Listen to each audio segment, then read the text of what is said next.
அன்புக்குரியவர்களே, உங்கள் அனைவரையும் ஆண்டவர் இயேசு கிறிஸ்துவின் திருநாமத்தினாலே வாழ்த்துகின்றேன்.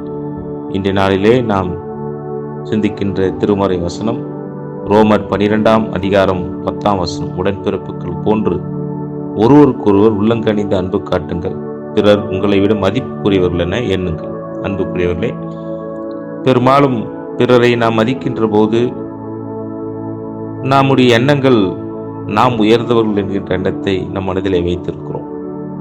ஆனால் திருமறை வசனம் மிக அழகாக நமக்கு சொல்கிறது, பிறர் உங்களை விட மதிப்புக்குரியவர்கள் என்று எண்ணுங்கள். இந்த பண்பு மிக மிக முக்கியமானதாக இருக்கிறது. என்னை விட மற்றவர் சிறப்புக்குரியவர்கள் என்று எண்ணுவது, பிறருக்கு நாம் மதிப்பு கொடுத்து பழகுவது மிக அவசியமானது.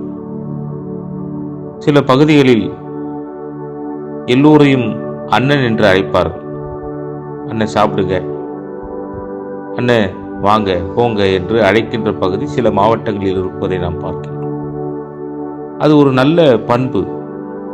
எல்லோரையும் மதிப்போடு அழைப்பது, நம்மை விட ஒருவரை கீழ்நிலையில் பார்ப்பதை தவிர்த்து நமக்கு இணையானவர்களாய் ஒருவரை பார்ப்பது, மிக சிறந்த மதிப்பை நாம் கொடுக்கின்ற போது நம்மளுடைய மதிப்பு தானாக உயர்கிறது என்பதை நாம் மறந்துவிடக்கூடாது. கிறிஸ்து எல்லோரையும் நேசிக்க கற்றுத்தந்திருக்கிறார். இந்த லெந்து காலத்தில் அனைவரும் நேசித்து வாழ்வோம். கடவுள் நம்மை ஆசீர்வதிப்பார். ஆமென்.